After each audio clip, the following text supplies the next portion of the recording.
The sound of shattering glass echoed through the silent house. My father's voice, usually warm and comforting, had transformed into something unrecognizable, cold, accusing, filled with disgust. The family portrait on the wall behind him seemed to mock what we once were. As I stood there, stunned by the weight of false accusations, I never imagined that my own sister had orchestrated my downfall with such calculated precision. By morning, I would be erased from my family's legacy, and she would be there, smiling as the ink dried on the new will. The morning had started like any other. I, Eliza Bennett, was buried under patient files at the community clinic where I volunteered 3 days a week. My actual paying job as a physical therapist at Memorial Hospital barely covered my student loans, but the pro bono work gave me purpose. My phone buzzed for the third time in 30 minutes. My mother again, her text increasingly urgent. Need to talk. Come to dinner tonight. Important. I texted back quickly, can't tonight. Double shift at the hospital. Her response came immediately, cancel it. Family emergency. A knot formed in my stomach. In the Bennett family, emergency wasn't a word thrown around lightly. I called the hospital, arranged coverage for my evening shift, and by 6 o'clock, I was pulling into the circular driveway of my parents' colonial home in Westlake, the home I'd grown up in, but somehow, in recent months, had started to feel less welcoming. The first thing I noticed was Victoria's BMW parked in my usual spot. My sister, 3 years older and infinitely more successful, at least according to our father's measuring stick. Corporate lawyer, married to an investment banker, mother to 2 perfect children who attended the right private school.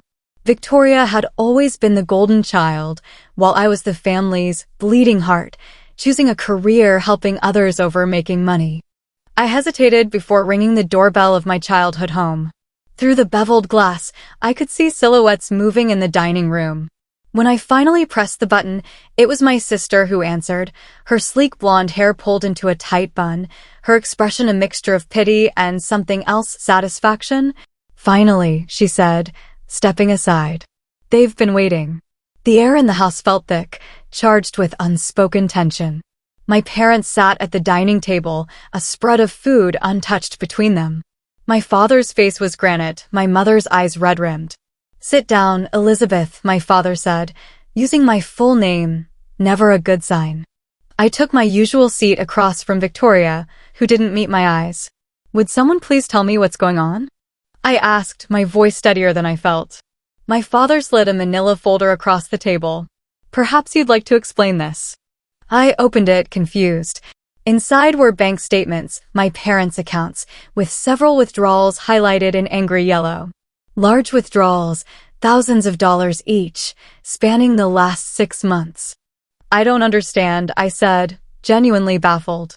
Don't insult us further by lying. My father's voice cut through the room like ice. Your mother and I have been missing money for months. We thought we were becoming forgetful. Victoria suggested we check the security footage from the study where we keep our financial information. My sister shifted in her seat, her eyes downcast in a perfect display of reluctant duty. The footage shows you, Eliza, my mother said quietly, accessing the computer while we were at the symphony last month. The same night $5,000 disappeared. The accusation hit me like a physical blow. That's impossible. I wasn't even here that night. I was working the late shift at Memorial. You can call them. We have the footage, Victoria interrupted. And the bank's facial recognition software confirms you used the ATM card that same evening. My mind raced. Let me see this footage. My father pulled out his iPad and played a grainy video. The timestamp showed 8:17 p.m. on March 12th. A figure that did look disturbingly like me entered the study, sat at the computer, and appeared to be typing. That's not me, I insisted, though the resemblance was uncanny. I was at work. I swear. We also found this, my mother said, sliding another paper toward me. A bank statement from my own account showing deposits matching the withdrawn amounts, each a few days after money disappeared from my parents' accounts. I stared at the statement, my heart racing. This isn't right. This isn't my statement. I've never seen these deposits. Victoria sighed dramatically. We were hoping you wouldn't make this harder than it needs to be. My father stood up, his chair scraping against the hardwood floor. $58,000, Elizabeth. Money we set aside for your nephew and niece's education. Money from your grandmother's inheritance. How could you? Dad, please. This isn't what it looks like. I would never. Save it, he snapped. Victoria discovered what was happening when she helped us organize our finances last month. At first, we couldn't believe it. Not our Eliza. But the evidence is irrefutable. My sister reached across the table and placed her hand over our mother's. I'm sorry, Mom. I wish I hadn't found it.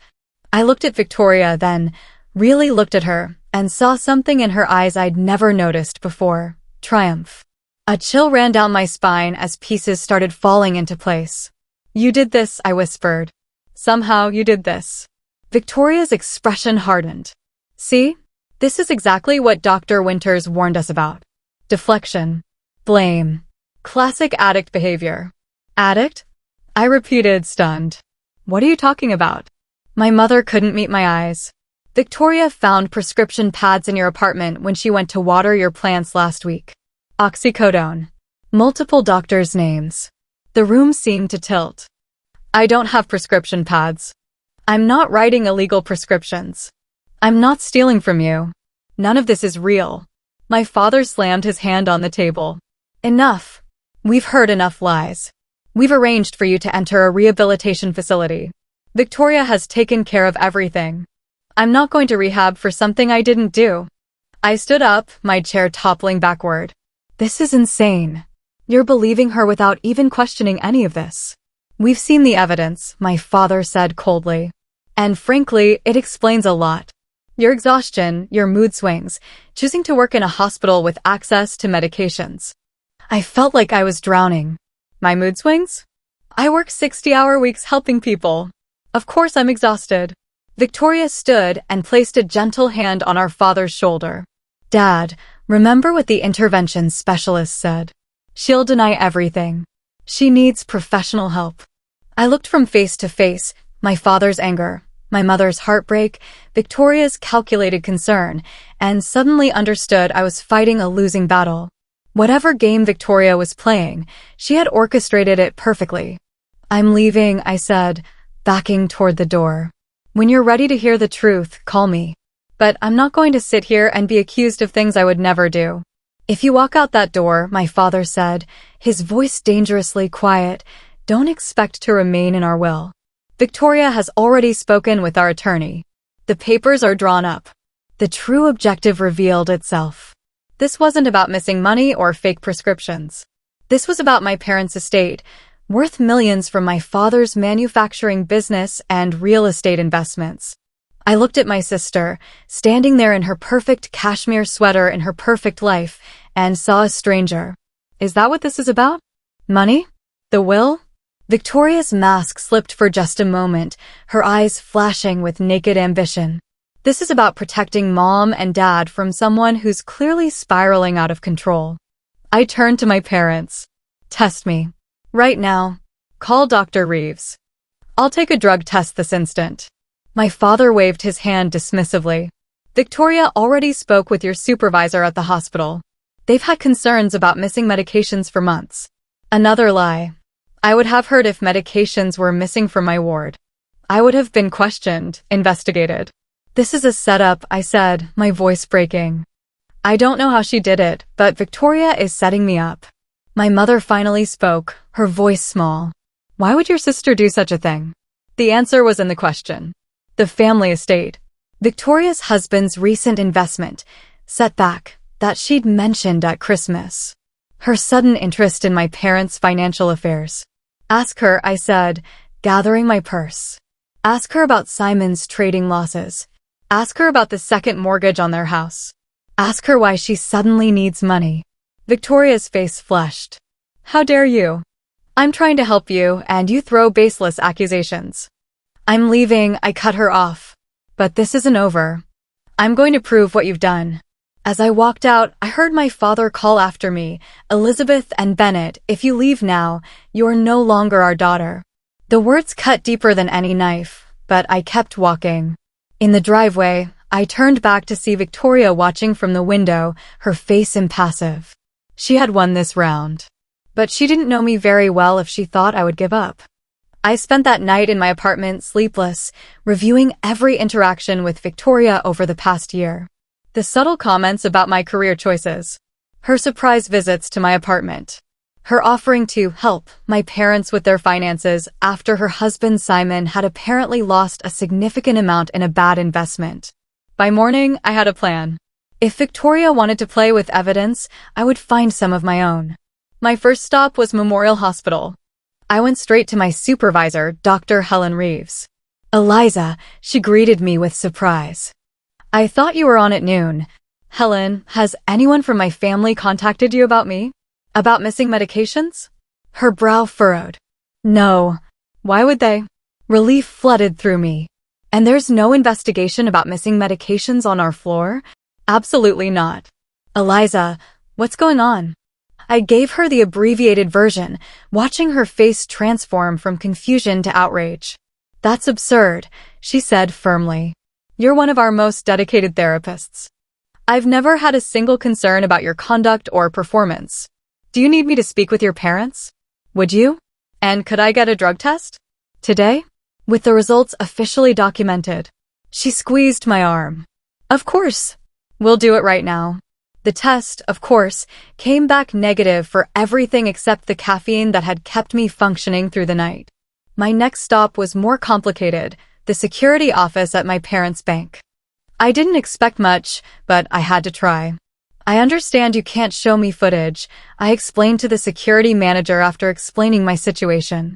But can you at least confirm whether I personally made those withdrawals? The older man studied me thoughtfully. I can't access those records without a police report or subpoena. But he lowered his voice. I can tell you that our ATMs take photos of each transaction.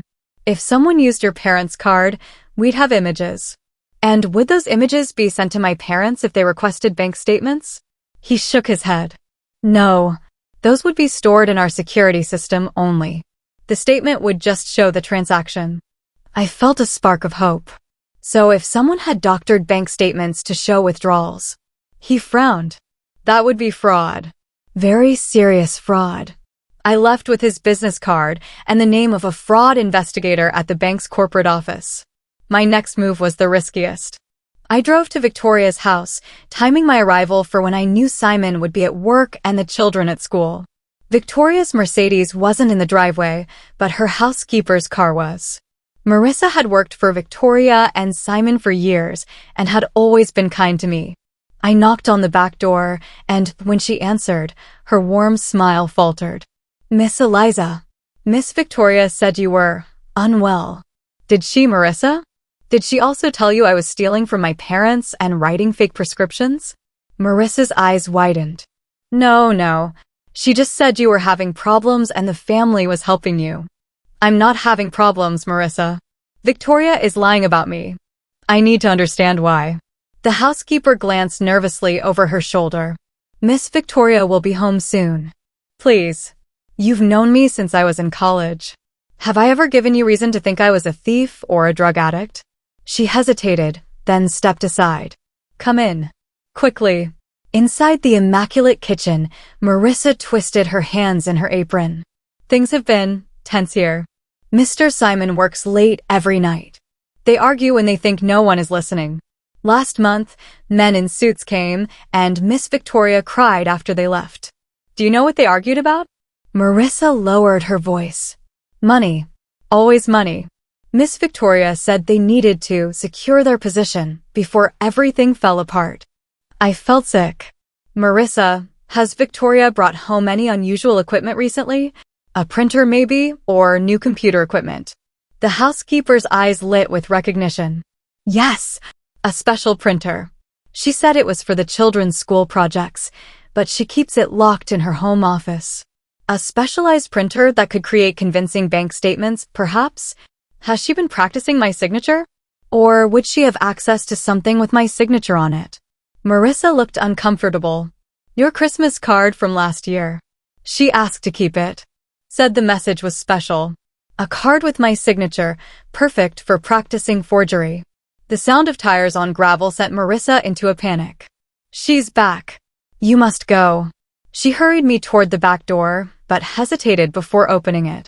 Miss Eliza, last week I was cleaning the guest room. I found a wig in a shopping bag. Reddish brown, like your hair. My blood ran cold. A wig that could make Victoria look like me on grainy security footage. I slipped out just as Victoria's car door slammed in the front drive. The next 24 hours were a blur of activity. I called in every favor, reached out to every contact. I spoke with a fraud investigator at the bank who agreed to review the ATM footage. I filed a police report about identity theft and potential fraud. I contacted my parents' attorney, who reluctantly confirmed that they had indeed changed their will, cutting me out entirely. Each step was painful but necessary. By evening, I had enough pieces to see the full picture of Victoria's plan, a desperate attempt to secure her financial future by eliminating me from the inheritance. I was exhausted but determined when I arrived at my parents' home the following evening. This time, I didn't ring the bell. I used my key and walked in to find them in the living room, my father reading, my mother knitting in silence. They looked up in shock. "Eliza, how dare you just walk in after?" my father began. "I'm not leaving until you hear me out," I said firmly. "After that, if you still believe I'm guilty, I'll accept whatever decision you make." My mother set down her knitting. "We've heard enough lies. Then hear the truth." I placed a folder on the coffee table. "Everything you need to know is in there." Bank records showing the ATM withdrawals were made when I was clocked in at work. Security footage that, when enhanced, clearly shows it wasn't me at the bank. A drug test proving I'm clean. And statements from Victoria's housekeeper about finding a wig matching my hair color at their house. My father stared at the folder without touching it. "This is preposterous. Victoria would never." "Dad, Victoria and Simon are in financial trouble. Serious trouble. He made bad investments, they're underwater on their mortgage, and they're desperate. Ask yourself, who had access to your accounts? Who suggested checking security footage? Who found evidence that I was stealing?" My mother reached for the folder with trembling hands. "This can't be right. Call the bank," I urged. "Call the fraud investigator whose card is in there. He can confirm that the statements Victoria showed you were altered. The real statements don't show those withdrawals because they never happened." As my mother leafed through the documents, her face paled. My father maintained his stoic expression, but I could see doubt beginning to crack his certainty.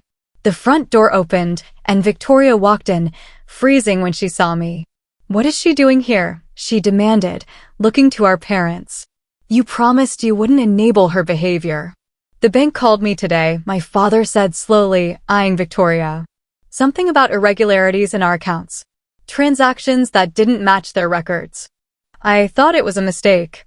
Victoria's composure wavered for just a second. "It probably is. Banks make errors all the time. That's why I asked them to send over the ATM photos of the last few withdrawals," my father continued. "They should be emailing them any minute." Victoria's face drained of color. "Dad, you can't trust Eliza. She's manipulating you, just like she always has. Playing the victim." "The hospital confirmed she was working during several of the withdrawals," my mother interrupted, looking up from the documents. "And her drug test was negative." Victoria's eyes darted between our parents and me, her mind visibly working to find an escape route. She could have paid someone else to make the withdrawals. And drug tests can be falsified. Then how do you explain this? I pulled out my phone and showed them a photo Marissa had secretly taken and sent me that morning of Victoria's home office with the specialized printer and what appeared to be practice sheets of my signature. Victoria lunged for the phone. "That's private property." She broke into my house. Her outburst was all the confirmation my parents needed. My father stood up, his expression thunderous, but now directed at his eldest daughter. "Victoria, explain yourself." Now, for a moment, I thought she might continue the charade, but something broke in her. Her shoulders slumped, and when she spoke, her voice was barely audible. "You don't understand. Simon lost everything. Our savings are investments. The house is in foreclosure. The kids might have to leave their school. We needed security." My mother let out a soft sob. "So you tried to destroy your sister?" Your own flesh and blood. Victoria's face hardened. She's always been your favorite. Eliza the saint, helping the less fortunate. While I did everything right, married well, gave you grandchildren, worked at a prestigious firm, and all I ever heard was how special Eliza was. The bitterness in her voice stunned me. All these years, I had thought Victoria looked down on my choices, pitted my simpler life. I never imagined she envied me. That doesn't excuse what you did, my father said, his voice like steel. You falsified documents. You lied to us. You tried to destroy your sister's reputation and relationship with us. For money. Victoria's eyes flashed. Not just for money. For what I deserve. For recognition. For once in my life, I wanted to be the one you were proud of. The silence that followed was deafening. My father's phone chimed, the email from the bank, no doubt confirming what we already knew. Get out, he said quietly to Victoria. I can't look at you right now. She stared at him in disbelief. Dad. Out, he roared, his composure finally shattering. And be grateful I'm not calling the police this instant. Victoria grabbed her purse, her movements jerky and desperate. At the door, she turned back, her eyes finding mine. There was no remorse there, only cold fury and something else, fear. This isn't over, she whispered, and then she was gone. The sound of her car starting and speeding away broke the spell. My mother began to cry in earnest. My father sat heavily on the couch, suddenly looking every one of his 68 years. Eliza, he began, his voice cracking. I don't know what to say. We believe the worst about you without question. I sat beside him, emotionally drained. You saw convincing evidence. Victoria planned this meticulously. That's no excuse, my mother said, wiping her eyes. We should have known better. You've never given us reason to doubt you. What happens now? I asked quietly. My father took my hand. First, we call our attorney. The will goes back as it was. Then we need to decide what to do about Victoria. She needs help, I said, surprising myself with the words. What she did was terrible, unforgivable even, but she and Simon are in real trouble. And my niece and nephew shouldn't suffer. My parents exchanged a look of mingled pride and shame, pride in my capacity for forgiveness, shame at their own rush to judgment. You truly are remarkable, Eliza, my father said softly. And we don't deserve you. I squeezed his hand. I'm not saying forgive her instantly. I'm certainly not ready to. But maybe, with time and serious changes on her part. We sat in silence for a while, the weight of the last 2 days settling around us like dust after an explosion. Nothing would be the same between us. Too many harsh words had been spoken, too much trust broken. But there was a path forward, however difficult. Later, as I prepared to leave, my mother embraced me tightly. I'm so sorry we doubted you. Can you ever forgive us? I held her, feeling her tears dampen my shoulder. I already have, Mom. Family is complicated. We make mistakes. But I've learned that the truth eventually finds its way to the surface. As I drove home under a sky full of stars, I thought about Victoria and the desperation that had driven her to such elaborate deception. I thought about my parents and how readily they had accepted a narrative that painted me as someone I wasn't. I thought about truth and lies, about perception and reality. And I realized that while Victoria had tried to erase me from my family's future, she had inadvertently revealed something essential, that my worth wasn't tied to an inheritance or my parents' approval or even my family's trust. It was in knowing who I was, regardless of who others tried to make me be. The road ahead would be difficult. Trust, once broken, is never fully restored to its original state. But as the city lights came into view, I felt something unexpected, gratitude. Not for the ordeal itself, but for the clarity it had brought. I was Eliza Bennett. Daughter, sister, healer. Flawed but genuine. And no one, not even my own sister, could take that identity from me. The truth had won this time. And in the end, that was enough.